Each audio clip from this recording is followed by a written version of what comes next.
السلام علیکم دوستو، سلجوقوں کے عروج کی اس نئی ایپیسوڈ میں آپ سب دوستوں کو خوش آمدید کہتے ہیں۔ لیکن دوستو، ویڈیو شروع کرنے سے پہلے میں آپ دوستوں کو بتانا چاہتا ہوں کہ قرولوش عثمان سیزن 3 اس سال سپتمبر سے اکتوبر میں ریلیز کیا جائے گا۔ اس کے صرف اب تک 2 سیزن بن چکے ہیں، جس میں سے دوسرا سیزن ہم آپ تک پہنچا سکے ہیں۔ جو دوست یہ سمجھتے ہیں کہ سیزن 3 آ چکا ہے لیکن ہم آپ تک نہیں پہنچا پا رہے، تو ان سے گزارش ہے کہ قرولوش عثمان کے صرف 2 ہی سیزن ریلیز کیے گئے ہیں۔ تیسرے سیزن کی جو سی متوقع ڈیٹ ہے وہ اس سال سپتمبر یا اکتوبر ہے۔ تو میں امید کرتا ہوں کہ ہمارے ناظرین جن کو اس بات کا پتہ نہیں تھا، اب انہیں یہ بات معلوم ہو چکی ہے۔ تو چلیں شروع کرتے ہیں ہماری آج کی یہ ویڈیو۔ جیسا کہ دوستو، ہماری پچھلی قسط کے آخر میں آپ نے دیکھا کہ ملک شاہ اب اپنے بیٹے کو الوداع کہہ کر نظام الملک کے ہاتھوں میں چھوڑ کر چلے جاتے ہیں اور سلطنت کو قائم رکھنے کے لیے اپنے بیٹے کی قربانی دیتے ہیں۔ اور ہماری آج کی اس قسط کی شروعات باشولو کی قبر کے پاس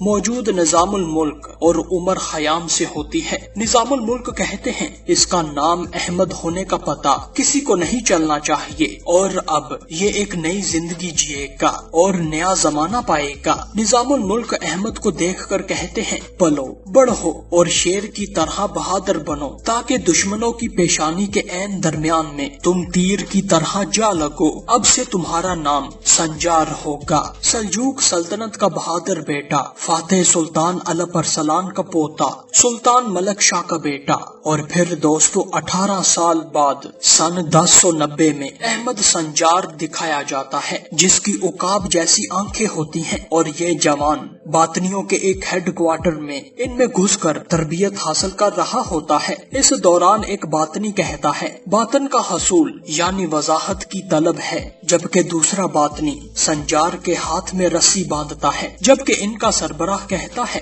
بغیر چھوئے محسوس کرنا، بغیر دیکھے سمجھ جانا۔ پھر باطنی سنجار کی آنکھوں پر کالی پٹی باندھتا ہے۔ اس دوران 3 سپاہی قلعے کی دیواروں پر چڑھتے ہیں، جس کی ایک طرف تو گہری کھائی ہوتی ہے جبکہ دوسری طرف سمندر ہوتا ہے۔ باطنی سربراہ کہتا ہے، باطن کے حصول کا مطلب موت کی دیوار پر چلنا ہے۔ پھر سنجار بندے ہاتھ اور بندی آنکھوں کے ساتھ ننگے پاؤں دیوار پر چلنا شروع کرتا ہے، جو کہ کہیں سے نوکدار اور کہیں سے دھنسی ہوتی ہے۔ باطنی کہتا ہے، اس راستے میں گہرے گڑھے ہیں۔ اس دوران سنجار کا پاؤں اچانک سے پھسلتا ہے، لیکن وہ اپنے آپ کو گرنے سے بچا لیتا ہے، جبکہ اس کے پیچھے چلنے والے 2 سپاہی لڑکھڑانے لگتے ہیں اور باطنی سربراہ کہتا ہے، دیکھنے والا ان گڑھوں میں گر جاتا ہے۔ اور پھر ایسے ہی ہوتا ہے، ایک سپاہی جو سنجار کے پیچھے چل رہا تھا فوراً گڑھے میں جا گرتا ہے۔ باطنی سربراہ کہتا ہے، اور سمجھ جانے والے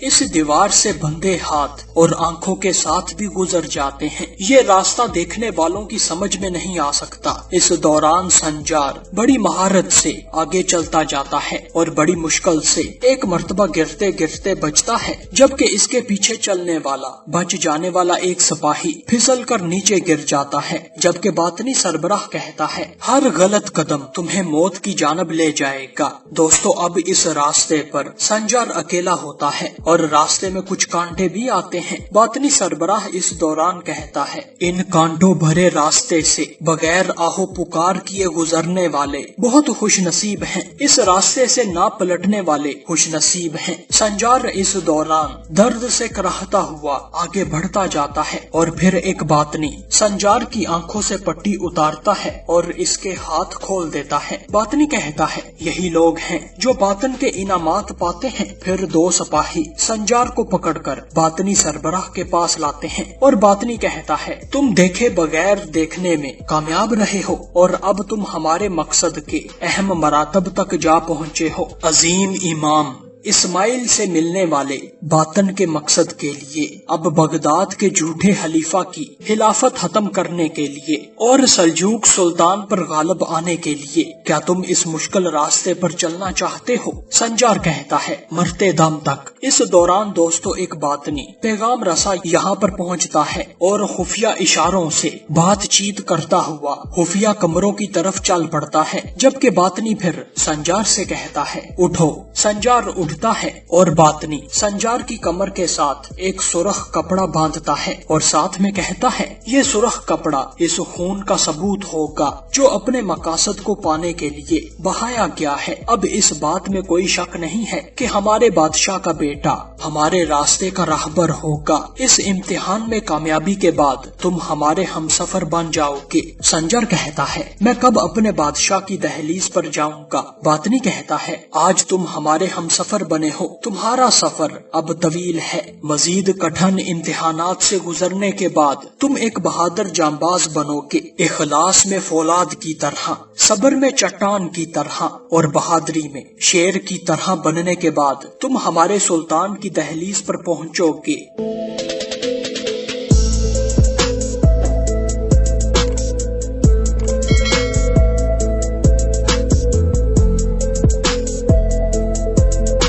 پھر دوستو دوسری جانب سلطان ملک شاہ دکھائے جاتے ہیں جو کہ اپنے سلطان بابا الپ ارسلان کی قبر پر آتے ہیں اور کہتے ہیں آپ کی وصیت رضائے الہی کا حصول تھا اور میں ہمیشہ اس کے حصول کے لیے کوشاں رہوں گا۔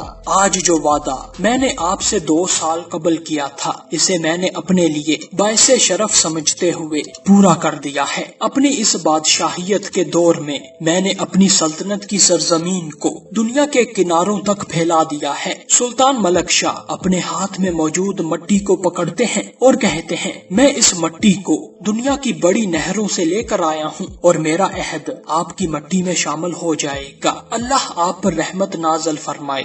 ملک شاہ اپنی ہتھیلی میں موجود مٹی اپنے بابا کی قبر پر ڈالتے ہیں۔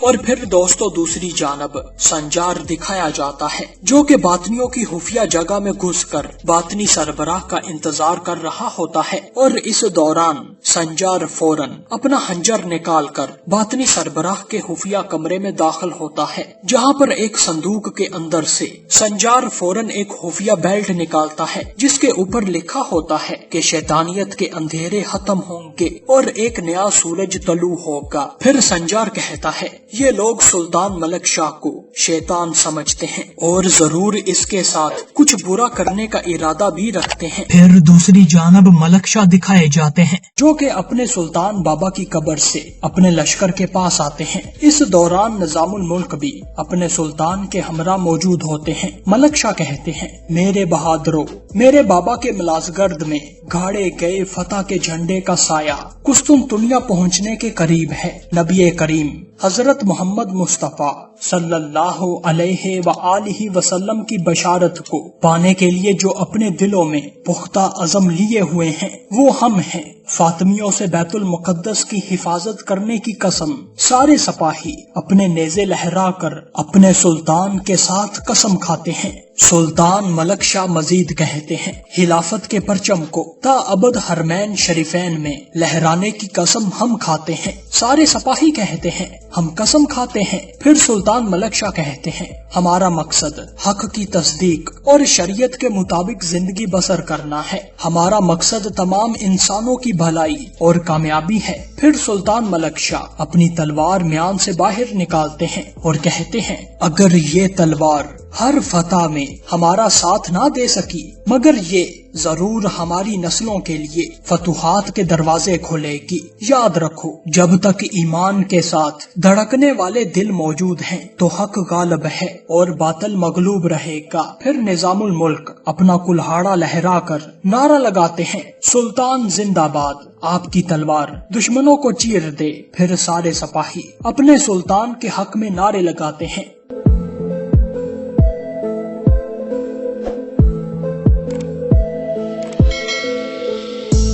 جبکہ پھر دوستو دوسری جانب احمد سنجار دکھایا جاتا ہے جو کہ باطنی سربراہ کے کمرے میں ہی موجود ہوتا ہے، لیکن اسی دوران اچانک باطنی سربراہ بھی واپس اپنے کمرے میں لوٹ آتا ہے اور اپنے سامنے سنجار کو دیکھ کر باطنی کہتا ہے تو تم شیطان کے جاسوس ہو۔ باطنی سربراہ اپنے ساتھیوں کو فوراً صدائیں لگاتا ہے اور سنجار پر حملہ آور ہوتا ہے، لیکن سنجار اسی بیلٹ سے جو اس کے ہاتھ میں موجود ہوتی ہے باطنی سربراہ کی گردن توڑ دیتا ہے اور جب تک باطنی مرتا نہیں ہے اسے دبائے رکھتا ہے۔ اتنے میں دو باطنی سپاہی مزید کمرے میں داخل ہوتے ہیں اور سنجار پر ٹوٹ پڑتے ہیں، لیکن سنجار بڑی بہادری سے ان کا مقابلہ کر کے ایک کو جہنم واصل کرتا ہے، جبکہ دوسرے کو مارنے سے پہلے آگ میں گرنے والی بیلٹ اٹھاتا ہے۔ لیکن اسی دوران ایک اور باطنی لباس میں سپاہی کمرے میں داخل ہوتا ہے جو کہ سنجار کے ہاتھوں بچ جانے والے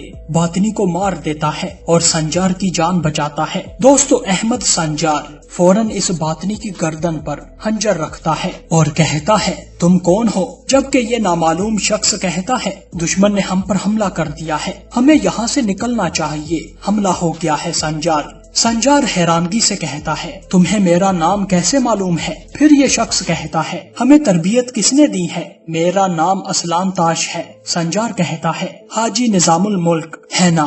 اسلان تاش اپنا سر ہلاتا ہے جبکہ سنجار پھر اسلان کو چھوڑ دیتا ہے۔ اسلان تاش کہتا ہے کیا تم نے مطلوبہ چیزیں لے لی ہیں؟ سنجار کہتا ہے ہاں، جو بھی ضروری تھا وہ میں نے لے لیا ہے، چلو اب یہاں سے چلتے ہیں۔ پھر دوستو دونوں بہادر جوان یہاں سے روانہ ہو جاتے ہیں اور راستے میں آنے والے سب باطنیوں کا صفایا کرتے جاتے ہیں اور آگے بڑھتے جاتے ہیں۔ دوستو چند باطنی سپاہیوں کو مار کر سنجار اور اسلان تاش قلعے کے صحن میں پہنچتے ہیں، جہاں قلعے کی دیوار پر باطنی سپاہی تعینات ہوتے ہیں جو ان دونوں پر تیر برساتے ہیں۔ اسلان تاش فوراً اپنی کلہاڑی سے تیر روکتا ہے جبکہ سنجار فوراً اپنے پاس موجود ایک نیزہ اٹھاتا ہے اور اسے دشمن سپاہی پر برساتا ہے، اور اسلان تاش اپنے ہاتھوں میں موجود ایک کلہاڑی دشمن تیر انداز پر پھینکتے ہیں، جس کی وجہ سے دونوں ہی تیر انداز ہلاک ہو جاتے ہیں۔ اور پھر سنجار کی قیادت میں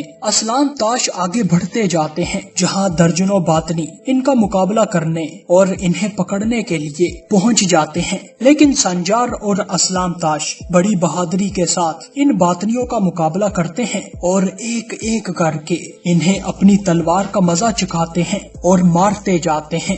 دوستو ایک باطنی پر درجنوں تلوار کے وار کرنے کے بعد سنجار فوراً قلعے کی دیوار پر چڑھتا ہے تاکہ قلعے سے باہر نکلنے کا راستہ تلاش کیا جا سکے، لیکن آگے دو باطنی ان کے مقابلے کے لیے آتے ہیں اور دونوں سپاہی ایک دوسرے کی حفاظت کرتے ہوئے آگے بڑھتے جاتے ہیں اور سارے باطنیوں کو مارتے جاتے ہیں۔ لیکن اس دوران ایک باطنی قلعے کے صحن میں موجود ایک بارودی سرنگ کو اڑانے لگتا ہے۔ سنجار فوراً کہتا ہے اسلان تاش انہوں نے ضرور قلعے کے نیچے بارودی سرنگ بچھا رکھی ہے اور وہ اس جگہ کو تباہ کرنے لگے ہیں۔ پھر دوستو سنجار اور اسلان تاش ان دونوں کے پاس ایک ہی راستہ ہوتا ہے کہ وہ سمندر میں چھلانگ لگا کر اپنی جان بچا سکیں۔ ادھر صحن میں موجود باطنی اپنے ہاتھ میں موجود آگ بارودی سرنگ میں پھینکتا ہے اور بارودی سرنگ پھٹ جاتی ہے، جبکہ ادھر نظام الملک کے خاص سپاہی سنجار اور اسلان تاش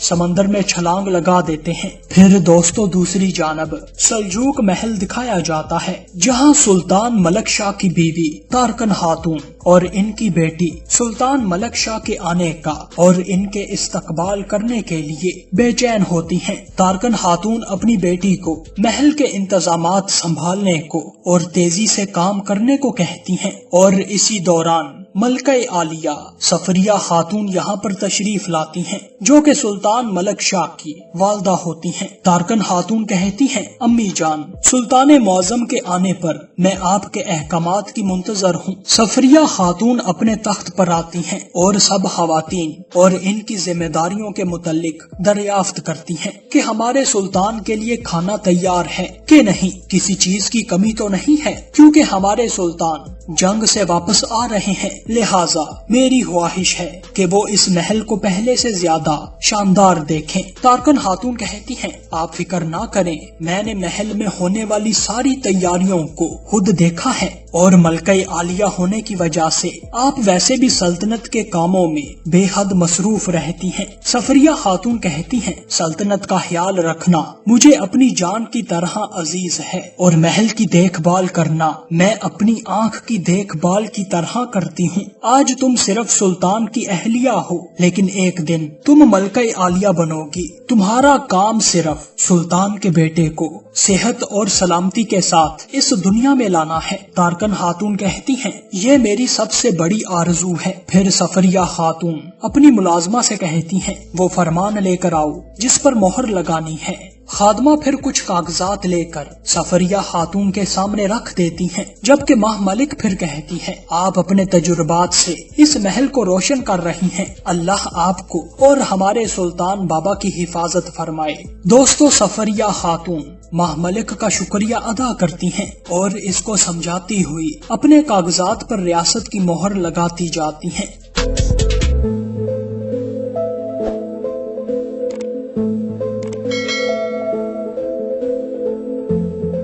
پھر دوستو دوسری جانب سنجار اور اسلان تاش دکھائے جاتے ہیں، جو کہ پانی میں تیرتے ہوئے خشکی پر جا پہنچتے ہیں، اور یہاں پر پہلے سے ہی 2 سپاہی موجود ہوتے ہیں اور فوراً ان کی مدد کرنے کو آگے بڑھتے ہیں۔ یہ دونوں سپاہی فوراً سنجار اور اسلان تاش کو پانی سے باہر نکالتے ہیں۔ اس دوران ایک سپاہی بوزکوچ کہتا ہے، خیر تو ہے سنجار؟ سنجار ہانپتا ہوا کہتا ہے، بوزکوچ، ہمارا راز فاش ہو گیا ہے اور وہ ہمارے سلطان پر حملہ کرنے والے ہیں، ہمیں فوراً اصفہان جانا ہوگا۔ پھر سنجار اپنے ساتھیوں سے کہتے ہیں، میرے جانبازوں، یہ اسلان تاش ہے، یہ خواجہ نظام الملک کا ایک جانباز سپاہی ہے۔ پھر دوستو سنجار اسلان تاش سے اپنے سپاہیوں کا تعارف کرواتا ہے اور کہتا ہے، اسلان تاش، یہ آئی دوگدو ہے اور یہ بوزکوچ ہے، یہ میرے سب سے وفادار ساتھی ہیں۔ اسلان تاش کہتا ہے، ٹھیک ہے جناب۔ پھر سنجار کہتا ہے، اسلان تاش، تم پیچھے ہی رہ کر انتظار کرنا،